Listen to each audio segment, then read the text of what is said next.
We'll record for just a little bit. So I fixed up the next week here because, well, this is Friday, so I wanted to kind of look ahead. So I'm going to start working on test out module 7 next week and finish up the following week. It's going to be due before Halloween. And let's look at test out a little bit. So we're in security. Things you might want to start looking at, maybe looking ahead. I'd like to everybody make pass the Security Pro at the end.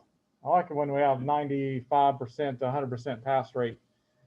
And the morning class says they're going to kick your butt and they're going to make 100%, and y'all are just going to fail. So you've got to beat them. Okay. It's competition. I'm okay with that. So some things to help you pass the certification at the end, and also cybersecurity is a really great thing to have to put on your resume. Now, a lot of people know Security Plus, but Test Out Security Pro and stuff is becoming a lot more well known around places, especially since K through 12 is doing their STEM curriculum with Test Out, and people are looking at the certifications coming out of there. So it's more known nowadays. But at the end of the semester, what is due before the pro exam is you make a good grade on the A10, A11 down here at the bottom.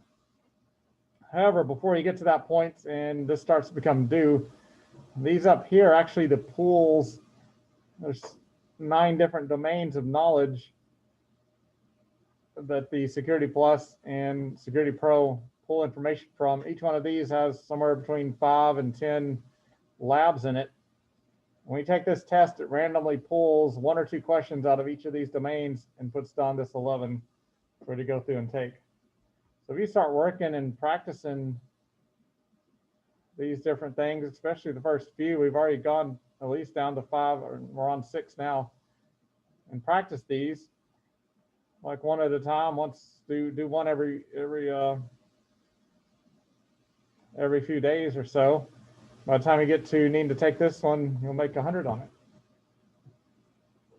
And then you'll be definitely prepared for the Security Pro final and make 100 on it. Also due is the Security Plus B8.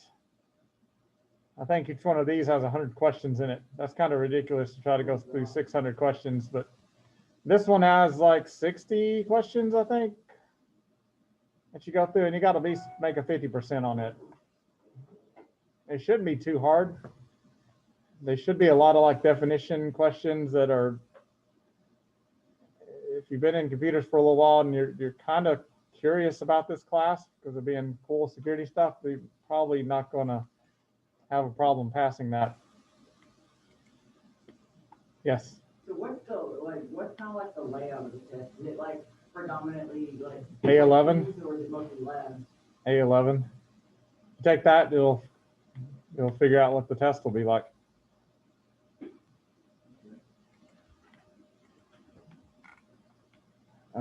I think you have to make 40, maybe it's a 45% or higher on that A11. Yeah, it's 45% on both of them to get 100 points. You either get a 0 or 100 points. Well, I guess you could do one of them, not the other, and you could get 50 points. Or you could fail them both and get 0. Can you retake them if you fail them? Yes. You can retake them until you can get 45% or higher. So, but the key to the A11 one is if you're making an 80% or higher. I've not seen anybody that made an 80% or higher on A11 and fail the final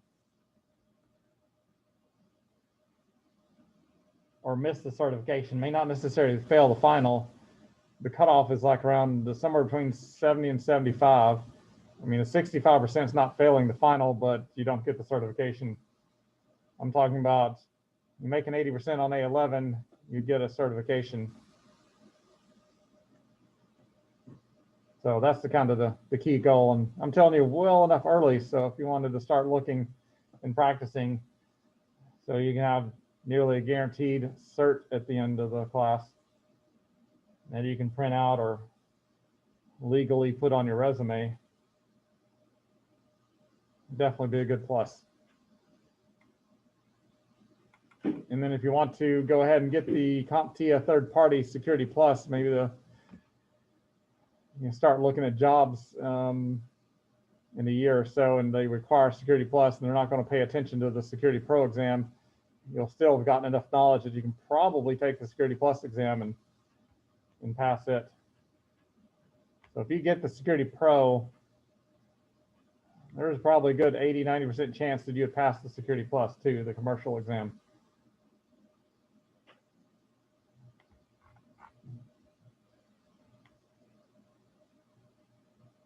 Except they are updating the Security Plus exam to a new version, I think in November. Yay. There's a webinar that CompTIA is going to be doing next Wednesday, I believe, over the new Security Plus knowledge. They're coming out, I think, in November with a new version of Security Plus to match the new Security Plus test. So I'm going to try to watch the webinar. You may be able to get to the beginning of it because I think it starts at 9:30 our time, and you'll be in LAN 2 class at that time. So I'm going to try to jump in and watch it and let y'all watch it. And then the next security class, we'll get to come in and finish watching the test outs, engineers and stuff, talk about what's new and what's going to be coming up.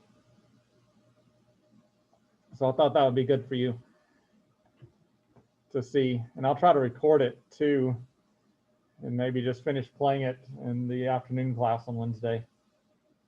Depends on how good it is. I mean, they may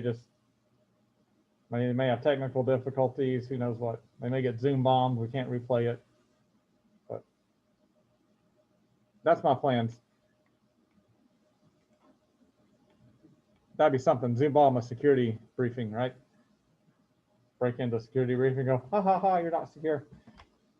That'd be pretty fun. Yeah. Or flood it with thousands of users. Yeah. I don't know if that's too ironic or just, well, yeah, we're a big target because that's what we're doing. And we didn't follow our own policies because we're going to talk about the policies and not actually do them. Do as I say, not as I do. I had a driver's ed teacher do that. He just rolled through stop signs. He's like, don't do that when you're driving. You have to stop. I'm like, oh, what about when you're not in the car with me? Can I roll through the stop signs like you do? No. Don't do as I do as I say. Yeah.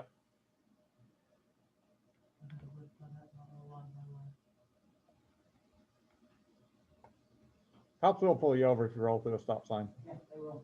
Yeah, they definitely will. Don't do it. Depends on where you're at. Yeah. Some will, really.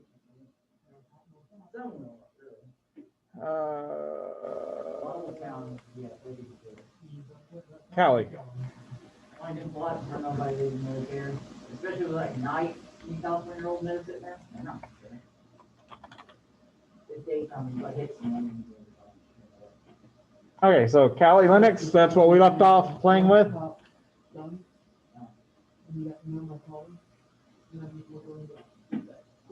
So let's go ahead and log into our Kali Linux and let's do some Metasploit playing. I think that's where we left off on Wednesday. We were Metasploiting a MySQL server. And we were kind of playing with the MySQL server and spending time with it just so you can remember, hey, it's a database server.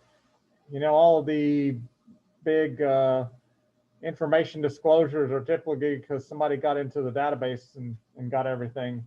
You know, you went to the Have I Been Pwned website earlier in the semester, type in your email address, figure out if your account's been compromised. That's pretty much all of those reportings is mostly dealing with because the database with your user account information was compromised. That's kind of why we're just playing with this MySQL and looking at exploits. Not necessarily that, you know, I want you to go out and hack things, but that if your company is running a database server and you got access to the port, you should be pretty concerned, especially if you can go home and get access to the port. Then you could be really concerned. I would be concerned that it hasn't already been compromised if you can just access it directly from a home machine. Quite dangerous.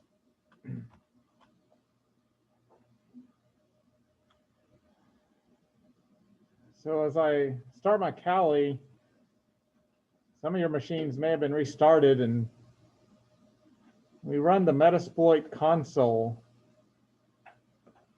If you don't happen to have the console up and running, you can easily just open up a command prompt and type in the Metasploit framework console, MSF console, all one word, and you'll launch up the tool.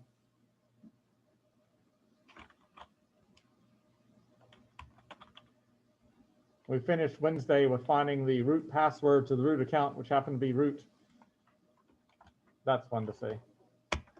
Got root. And today what we were going to do at the Metasploit console was use auxiliary scanner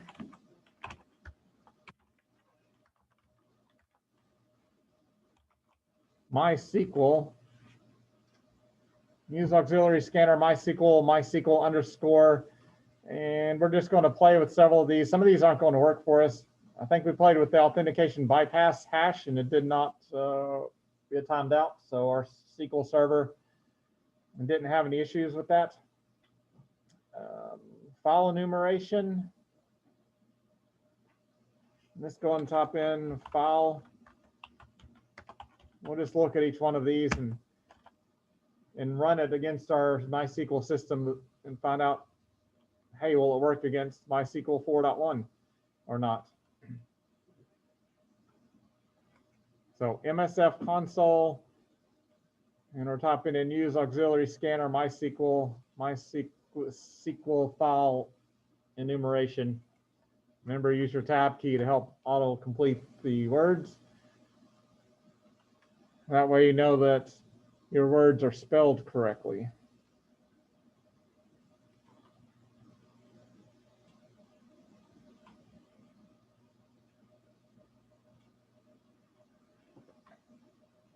Watching all the screen. Haley, you got it?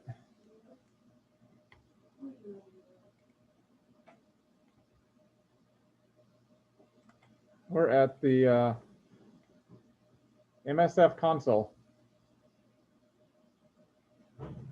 which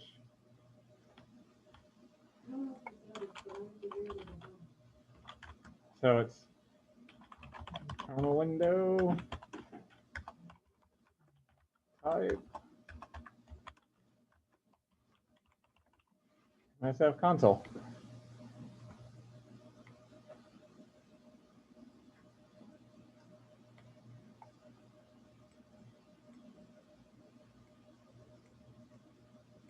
And then once MSF console loads up to your prompt, then that's where we're at. We're at typing in the use auxiliary scanner.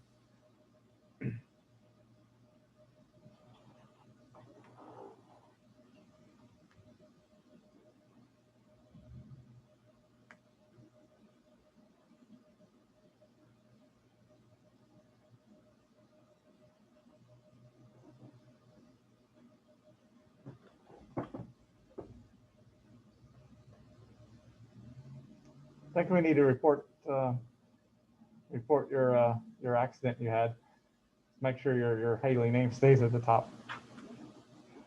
Don't be mad at me. It's gonna attack me after flatten my tires.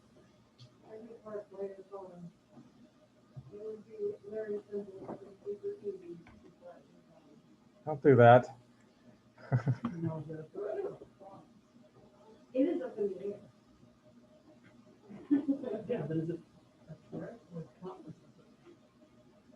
There's nothing in it. Why do you keep making good? It's speculation. This is speculation. Is this, am I?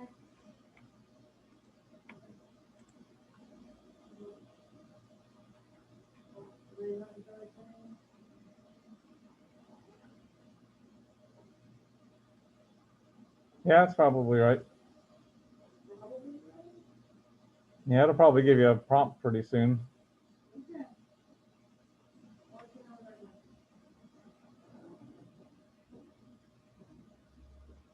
As long as you just type MSF console and that's it. And hit enter. It's acting a little weird.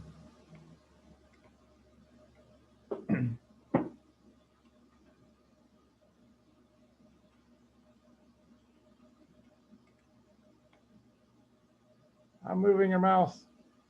Go for it.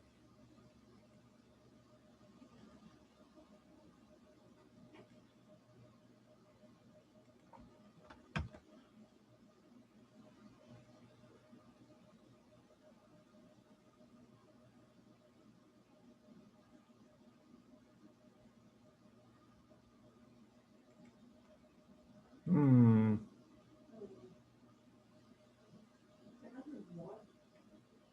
No. Am I supposed to make a thing? What? I said, am I supposed to make like a new shell?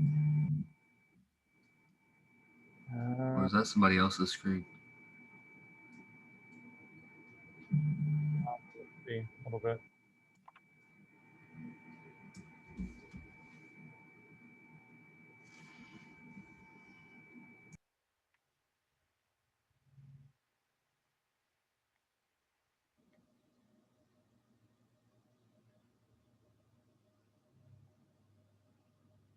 That's weird. I don't know what your computer's doing. She can use mine and I can just watch.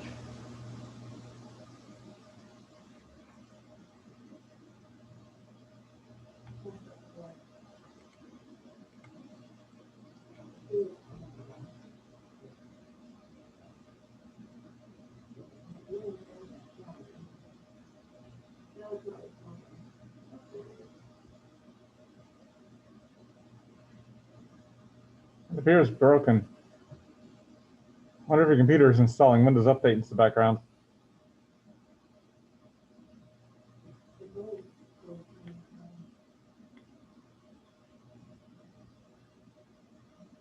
This is why you can't do anything at home. Well, maybe it's not because of being at home.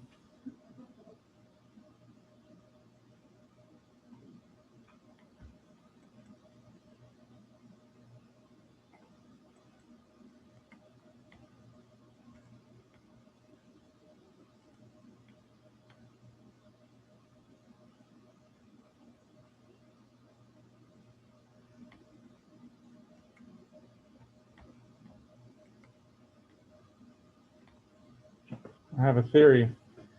The Windows has decided to install updates on your computer. Okay. That's my theory. My theory is taking too long to figure out.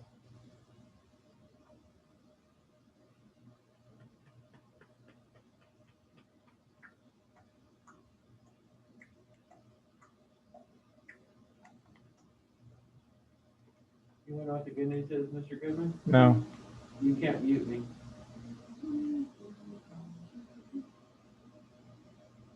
He can throw something at you. Though. He's like, crap. And none of us Oh, God, he got the scissors. I'm blind. No. I have lost my sight. You hear your head so hard to watch the fire. Was it? I don't know. Trey, I Well- know you're so lost at what you're doing, but something funny just happened and you didn't even know. He threatened the students murder. I tend to ignore those things. I'm blind. I didn't see anything. I'm blind and deaf. Okay, so your remote PC program was running at 100%, and now you can't remote into your computer anymore because we killed it. Maybe you need to go to the task manager, set the priority to really high. I don't know, the mouse is starting to move around a little bit better now. Oh, yeah.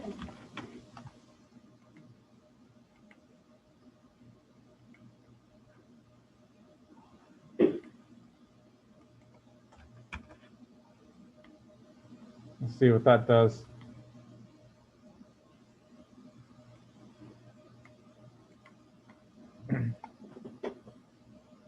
That's what it should look like. So. What if they know Now I wonder if I need to launch remote PC because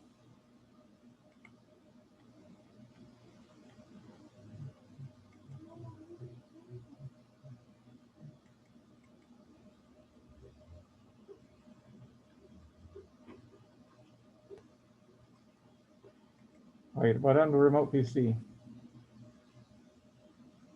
It's not running at 100% anymore.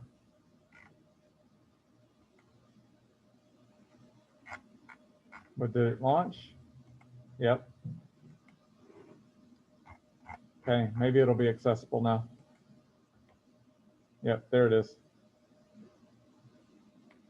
Somehow remote PC just got screwed up. Oh, that's weird.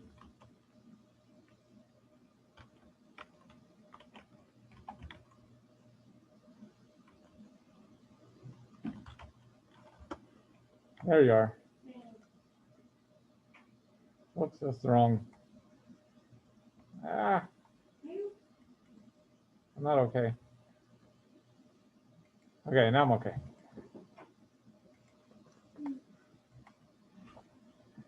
Okay, so from the use auxiliary scanner, we're looking at Chase here. Did Chase get caught up? Looks like it. Yep. Yeah, no, I saw that you had a whole another thing, and I didn't know it was someone else's. Okay. So I thought you opened up a whole new PowerShell. Oh. All right, so I'm going to type in show options. Show command should be something you're kind of familiar with. I'm sure you've used show before, but maybe not options.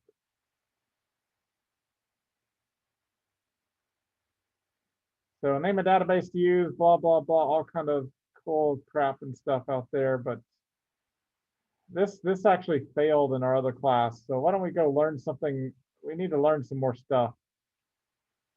Let's learn some other stuff. We're gonna see if it works a little bit better. So let's try the, we're gonna try the schema dump first. So I'm just gonna hit my up arrow key back to where I got use auxiliary scanner. MySQL/MySQL underscore. And I'm going to change that to the schema dump command.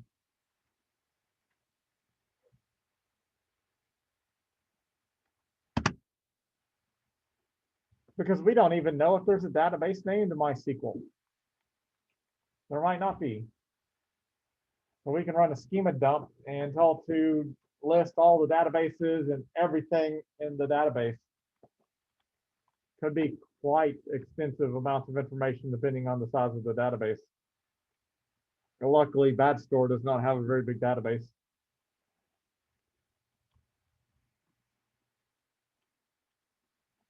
So I will be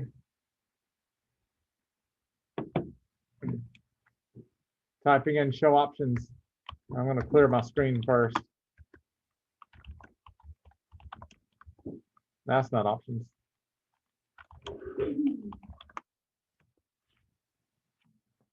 So we got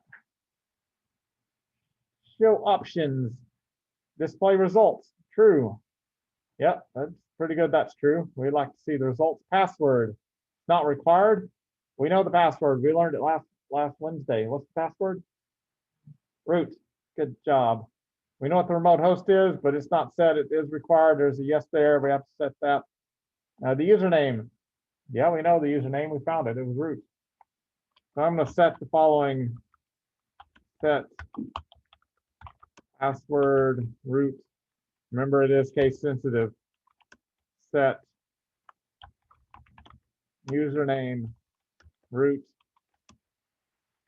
and set our host.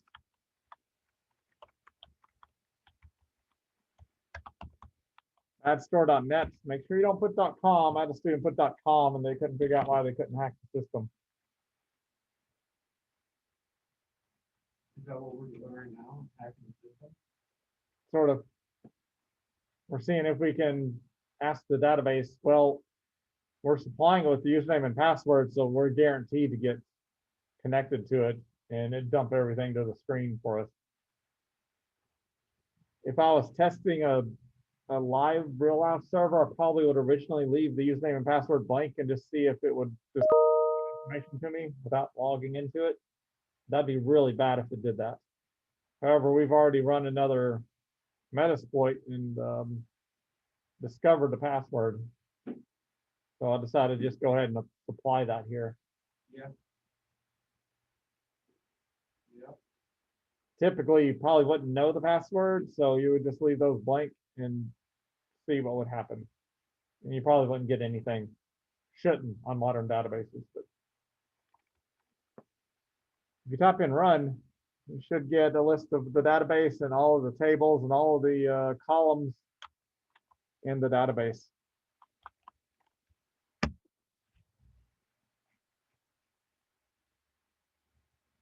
Un momento, por favor. I got an auxiliary fail. Let's double check your screen. Set password root, set username root, set our host, www.badstore.net, run. Oh, we didn't change over. We changed off the file enumeration. We switched over to schema dump. Yeah, I changed the schema dump because I said we don't even know what the database name is, and it will error out, which it did. It errored out on yours. Do no, type in just hit backspace, the S. One more. Hit tab. Now type in SH or SC. And hit tab. Now enter. Good. Now you get your up arrow keys until you can set password. Do all that again? Yep.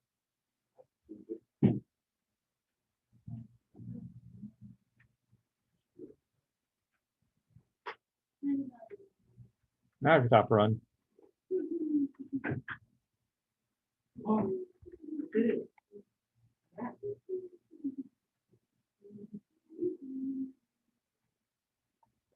All that information was stored. It tells us here on the screen. They stored it on our under a hidden folder, Metasploit Framework 4. I don't know why it's Metasploit Framework 4 since we're running Metasploit Framework 5, but whatever. And it's in the loop folder. And they made a big long file name with the timestamp on it and the IP address of the MySQL server. So we can kind of realize what did we get. So all that information is stored, but some of the things we're noticing here, BadStoreDB is the database name. That information right there. Cool, huh? And the database has several tables in it, and each table has different columns.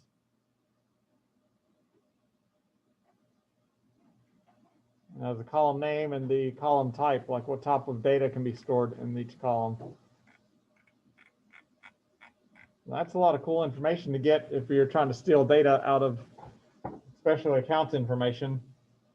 You might look through here and see if you can find the credit card information and expiration dates and dump that out of a database and then sell it on the dark web. $5 for 100 credit cards. That's what a lot of people do. Then the people that buy the credit cards, they attempt to use them, and they're the ones that would probably get caught for identity theft and stealing and get thrown in jail. That's cool. So, no, it's not. That's illegal and bad. So, yeah, for you to buy illegal credit cards, I'm talking about being on the hacker side, hacking, getting them, selling them to somebody else, and then go to jail for it. Your job is to stop that, though. Oh, That's why we're being here told all this stuff, that you need to be aware of these tools. And gotcha. okay, so I found, I'm going to go ahead and just open up a notepad and store that database name.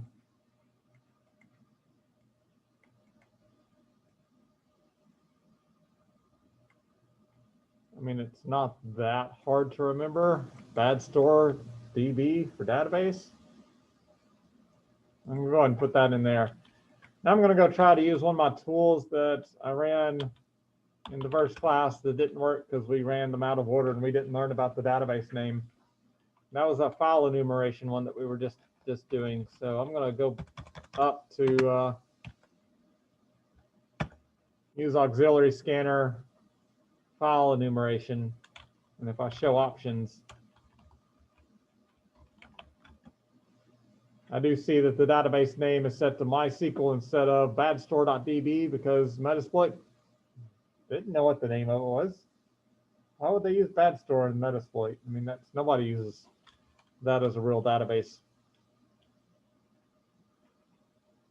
Although some people will start an initial database in MySQL and just name it MySQL. They'll be that silly.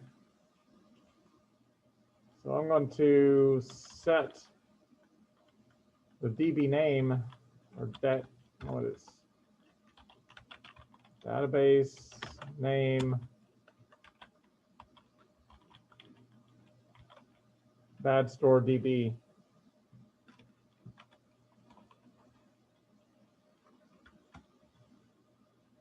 List of directories to enumerate. Set file list.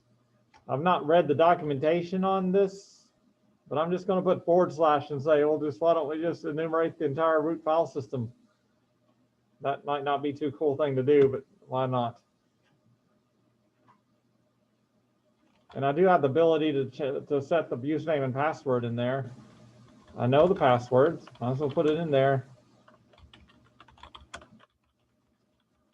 We crack that with another command in my rhost. No, I could hit that barrel till I find my rhost.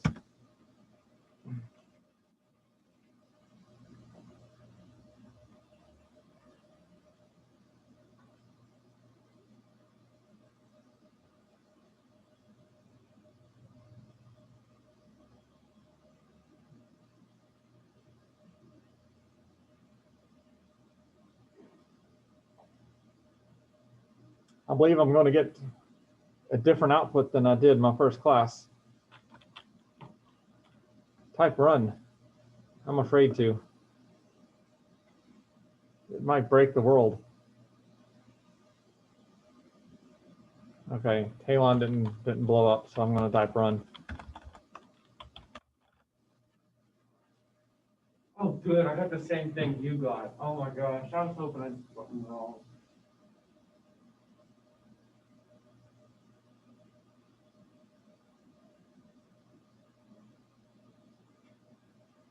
Okay, well that just broke. So that didn't work. Maybe it's because it's our SQL server, maybe just too old. So I didn't read the documentation to see what version file enumeration worked on.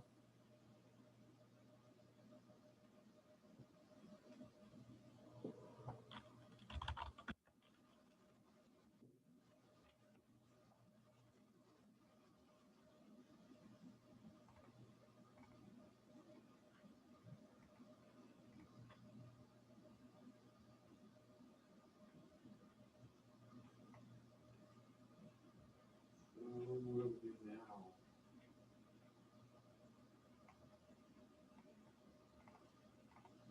now? I'm typing in help.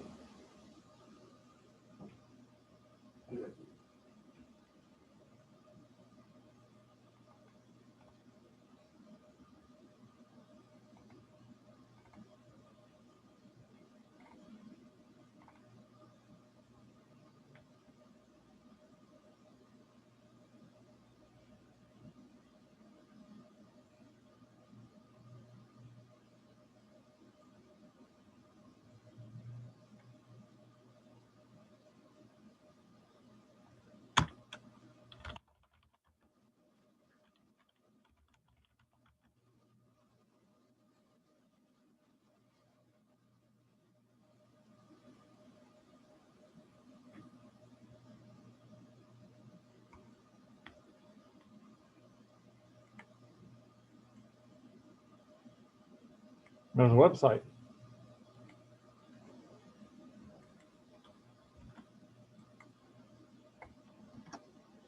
What'd you type after run? I just typed run, and now I did a show info to see if there was some information about the module. That page can't be found. Well, that's great. There's another page here. Maybe that one can be found.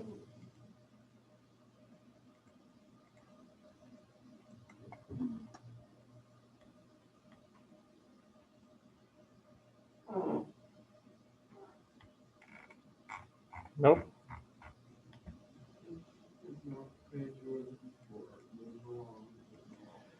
Okay, well, that's from 2013, but I still think the module is newer, 10 years newer than the database. Okay, well, that did not work. Not all modules will work, but we did get a little bit of different output. We got a bit more error messages than I got in the first class. Let's try another one. Use an auxiliary scanner, MySQL.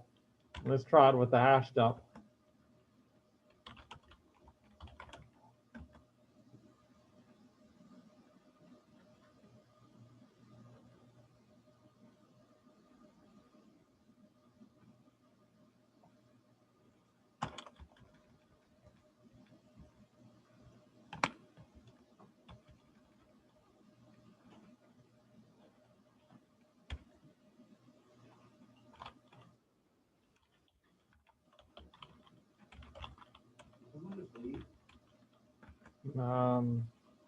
Maybe.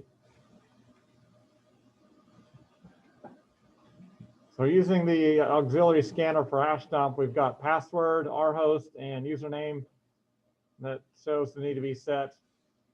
And I'm going to run it. We got an error in the other class that said it couldn't find MySQL.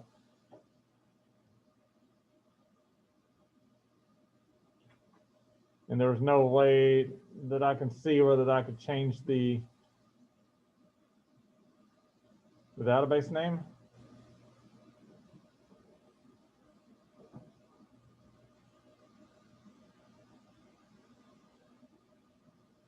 And that one's hard coded to look for a default database called MySQL in a table called user. So that one just simply failed. Our schema dump though did work.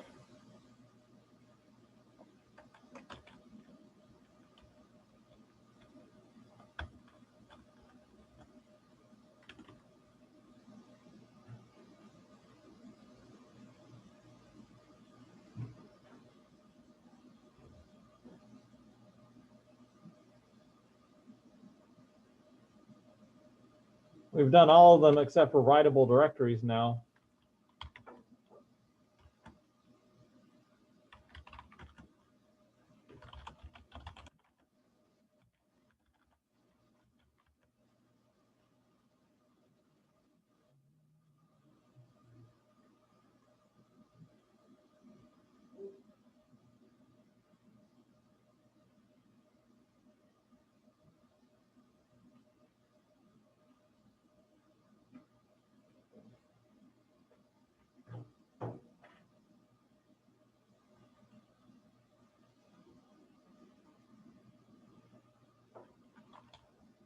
This is going to test if we can connect to the database and write a file to the file system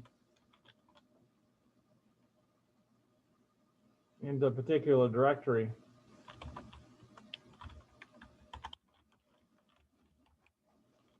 I'm going to assume there's a temp directory.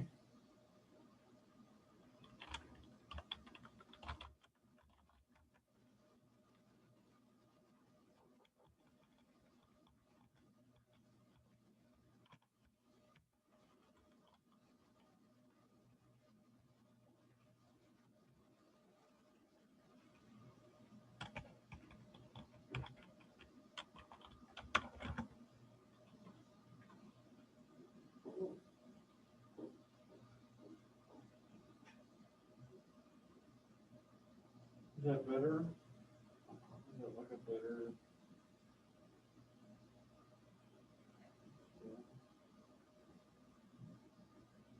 It's not red. Didn't fail. I'm gonna go check the bad store.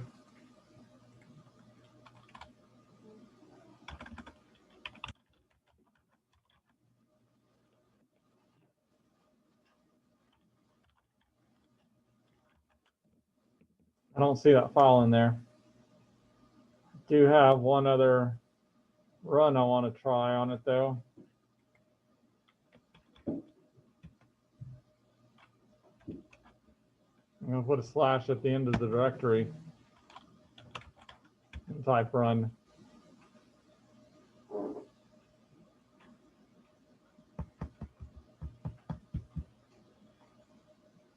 Doesn't look like I was able to write to that directory.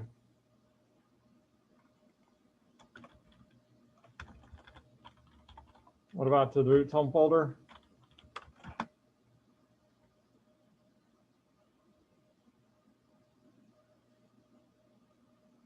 What is 18.253 count 2.5 resetting? A bug?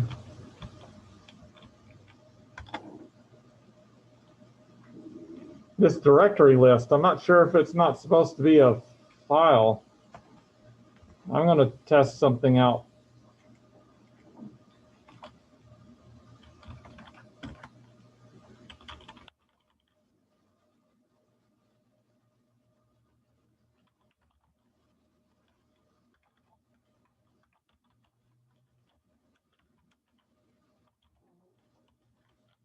You watch the ball behind you, or No, because if it doesn't work.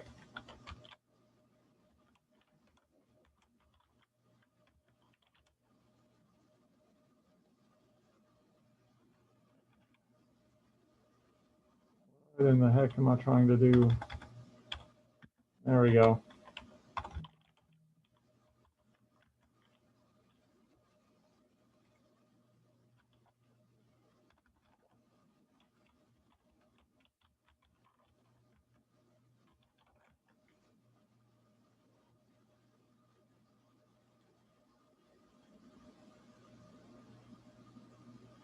Okay, so the command required it to be a text file that was passed to it with a list of directories. I found out that the root home folder is not writable, the temp is writable. Let me show you what I did. It created the file OEKZ0GCG in that directory, just the bogus file. So what did I did? Opened up another terminal window. you have to open the terminal, Or you could use like a notepad or something, but I decided just to do a new terminal window. And these are also some redirectors that you probably need refreshers on anyway. So I typed an echo command. Echo normally echoes stuff to the screen. And since I've got special characters, I put single quotes around it. And I echoed some directory paths like /root. And I did greater than, and I typed in dir.txt so that it would put that text /root into a file called directory.txt. And I hit enter. I then decided to put some more directories in there. So I did echo single quote /tmp in single quotes. This time I didn't want to overwrite the contents of the dir command with temp. I wanted to add to it. So I used two greater than symbols to represent append. Append to the end of file is what the two symbols mean. So dir.txt, and it put that at the very end. I could also try some other stuff like var directory. So the double greater thans should have been a lab and operating systems class that you forgot. Means that you append to the end of file.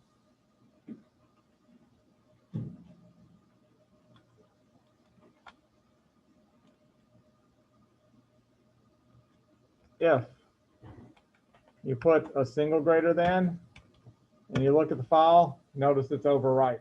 And that's why that I had to put the double. I had to go for root and then temp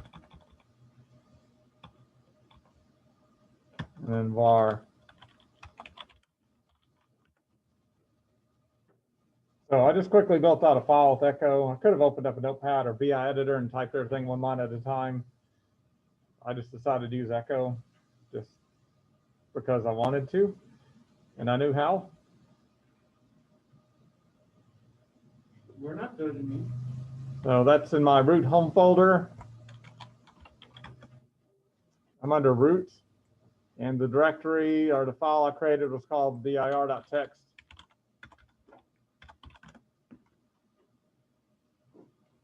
Right there, dir.txt on the screen.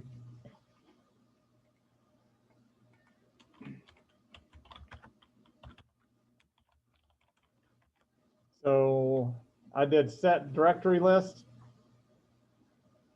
and I put /root/dir.txt, or the file that I put all the directory listings in to test. And then when I type in run, it does one at a time. It checks root, can't write to root. Temp, the file's already there because I already did it once. Var, and var's writable.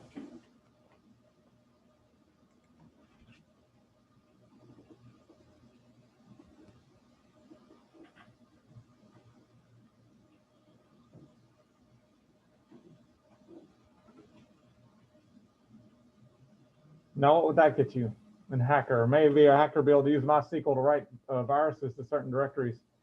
He figure out which ones he can write to.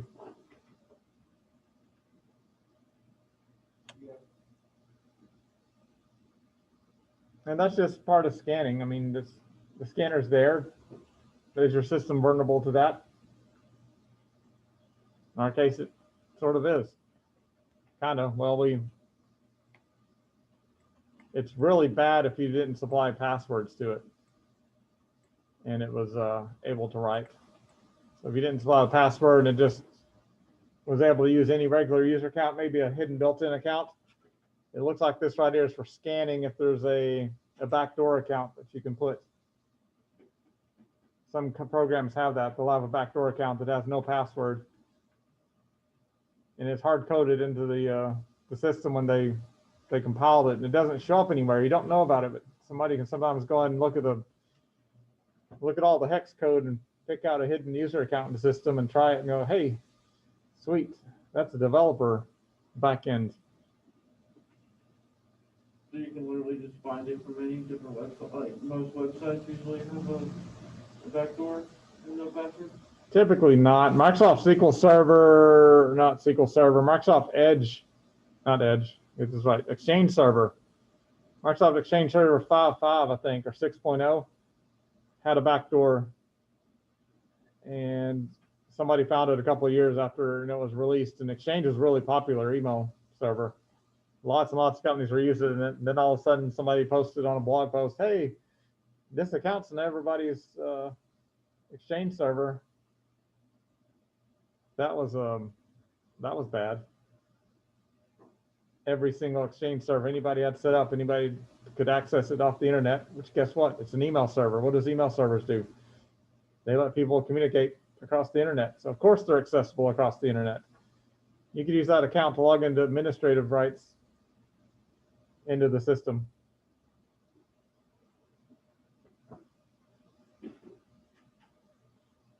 Nothing, I'd say, nothing you could really do. You as an IT person run to the system, you couldn't do it. You had to wait for Microsoft to patch it and send code that didn't have it, hard coded into the system. You could not remove that account. You could turn off your email server until the patch come out, but then there's no emails. I tell you, but email used to be big back in the day. Shoot, we installed a patch on the thing, and we knew that it took 2 minutes and 38 seconds to restart the server because we had timed it, and we thought, yeah, we'll just restart it, and this won't disrupt anybody. Holy crap. 12 seconds into the restart. Got a call on the radio.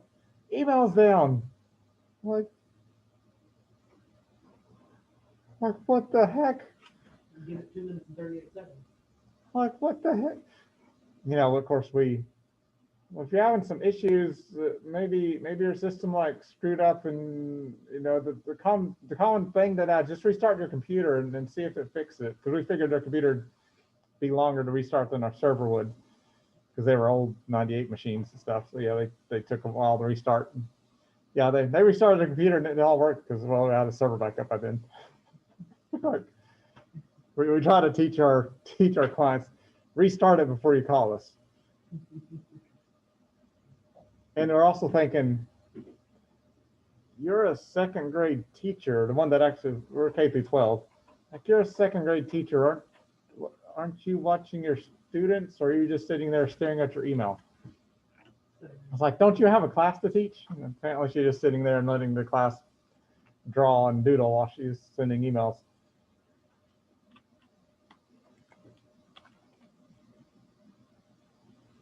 So somehow we got off onto that cool story. Let's take a break. Zoom recording. And Trey's like, I can't see. You're too tall. Have you ever been called too tall before? What did you say? I said, have you ever been called too tall before? No, absolutely not. I can see it. That's amazing. Yeah. No, she can't. She's not all the way in the very back of the room. Let's shrink the screen down so you can't see. Okay, so we played around with MySQL. And like I said, the reason we played so much with the database servers, because that's like the #1 thing hackers like to break into and attack. And what else did we do in the other class? Oh yeah, we did an Nmap scan.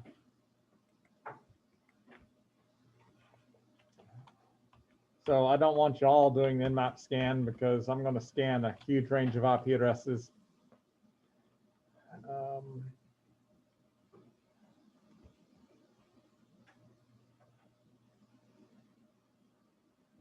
I got to think of a subnet mask here.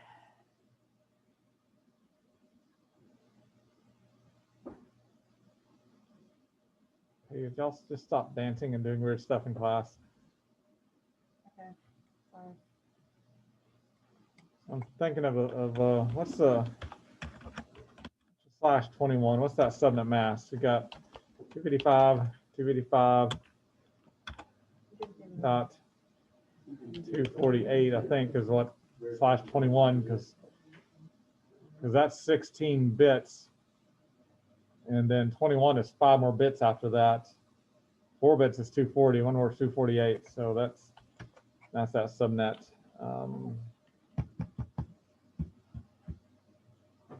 Seems like, is that our CIDR that we run? Are we 248? Are we bigger than that?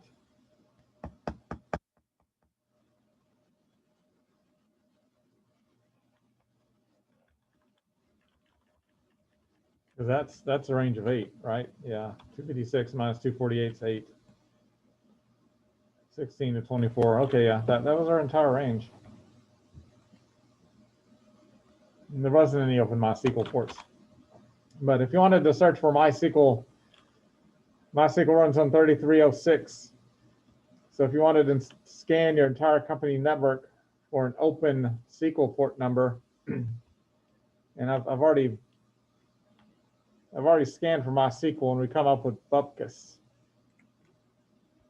And no, that's not a server name. That means there was nothing there. There's other SQL database servers.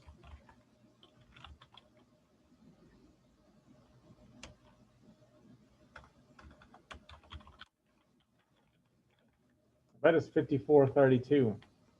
So Postgres uses 5432. Good. So no MySQLs were found on campus. And here's how that I'd scan for a Postgres SQL. I'd run nmap. I do the st command. I do a dash and a little p for the port number, 5432. And I'd say I want to scan all of the company network addresses.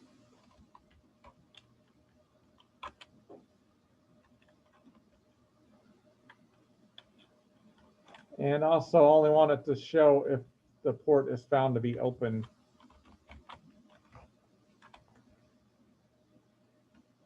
And that will take a long time because there's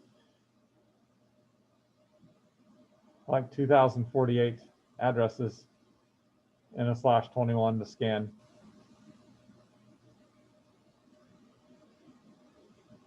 But that would be the command that you would type in and run. Okay. And try. And what I'm curious is our firewall administrator. I know that we're probably running on a 10 dot network with all the computers here.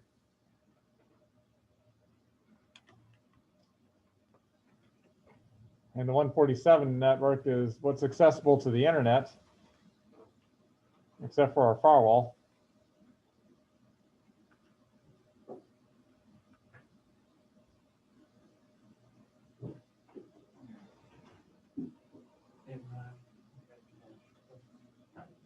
So my just thoughts are we firewalled off between us and the 147 network?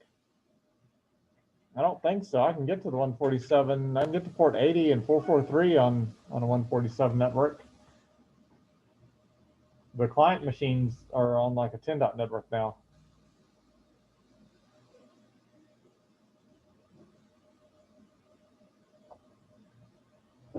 Bless you. No.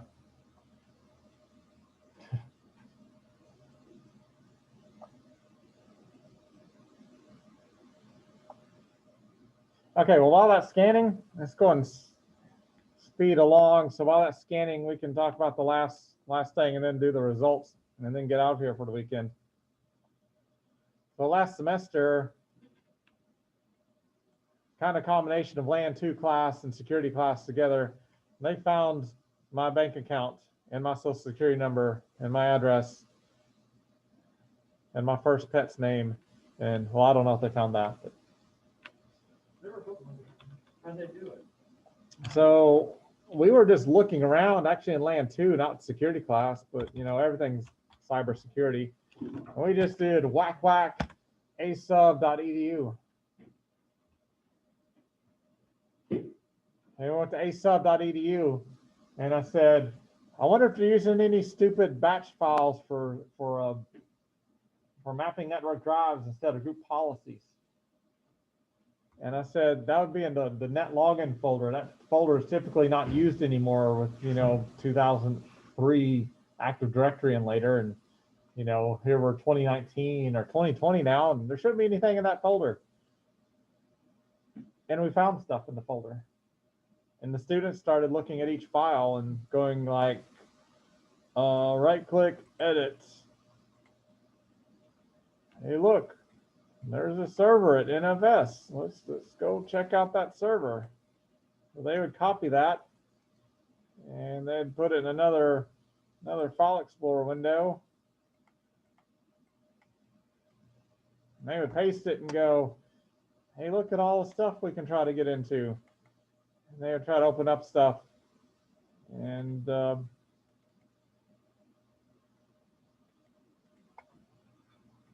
they got into stuff. Oh, the cancel down thing, you knocked it into it. Yes, I reported that. They successfully closed it down within a few minutes, I think. I think it was about 30 minutes, and it was shut down before the class period was over. They eliminated that. There's also the same group that found some things in Office 365. They were able to like look at all apps, and they were able to get into the intranet site and look at a bunch of employees crap in the intranet site that shouldn't have been accessible to the students.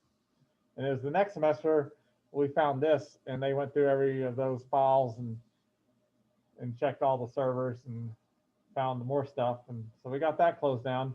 Those students, I think, all have jobs and you know, they were honest and we got it fixed. They helped the university.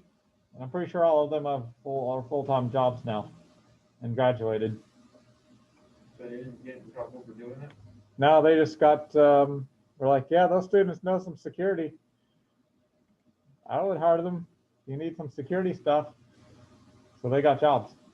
Well, I'll just simply by copying and pasting into a.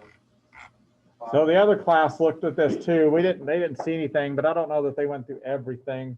But they were just randomly finding and looking at stuff. Now, if you don't tell and you steal junk and you get caught, then you're in trouble. You'll get expelled and never find a job. And we'll call all of our people on our advisory committee and tell them that this student was really bad and broke the law and stole stuff. And then they would tell all of their friends, and it would get around the world, and you wouldn't be able to get a nice job anywhere. Blacklisting is not supposed to be legal. But my first job in IT, one of the employees that used to custom build computers just stopped showing up and just like quit. Didn't even tell him he was quitting. They had like call and get a hold of his wife and go, yeah, he quit. Yep. Guess what happened? Not supposed to blacklist people. Manager called, pulled out like this address book thing and called every IT company in the state all afternoon, all the next morning, and telling them about this person and not to hire him. So he got blacklisted. He probably had a hard time to get a job past that point.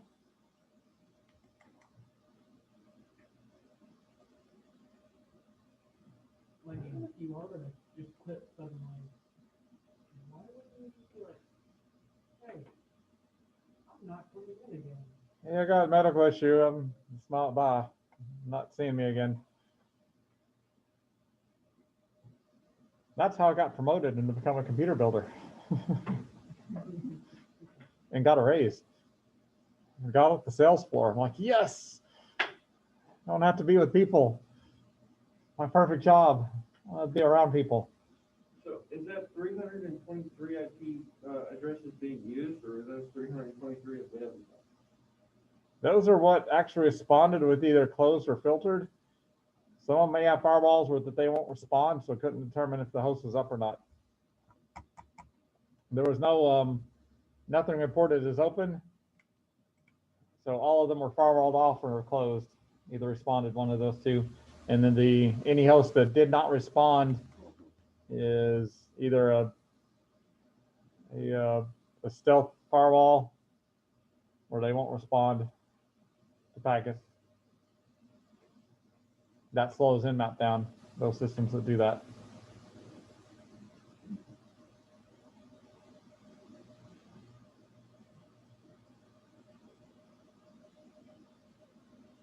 So no Postgres systems on 147 network and no MySQL. But now I know. I didn't know before. Now I do. It's probably a good thing I didn't find one running that was open. I would have metasploited it and see what I could have found. And then hopefully not gotten in trouble for pen testing. I'm an educational researcher. It should be legal, right? I probably wouldn't get in too bad of trouble. As long as I told IT, it's like, hey, I found the system. I may have crashed it. It needs to be fixed. Shouldn't have been running out there anyway.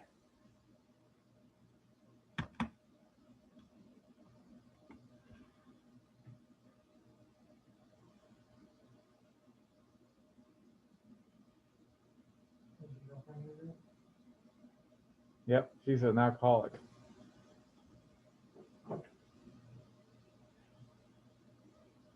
It's not good without voice. I know. That's one of those videos I said not to watch because it's rated R. I want your live rated R. I'm not worried about rated R. You found a rated R video. I told you not to look at that video. It's a drunk person's reaction to Windows 8 for the first time. when Windows 8 first came out. You're like, okay. Windows 8 operating under the simple. I can just imagine what was going through their head. All right, so it's the weekend. I covered everything. The first class covered. It's where's my Zoom control? Do I still have Zoom? Yeah, there we go.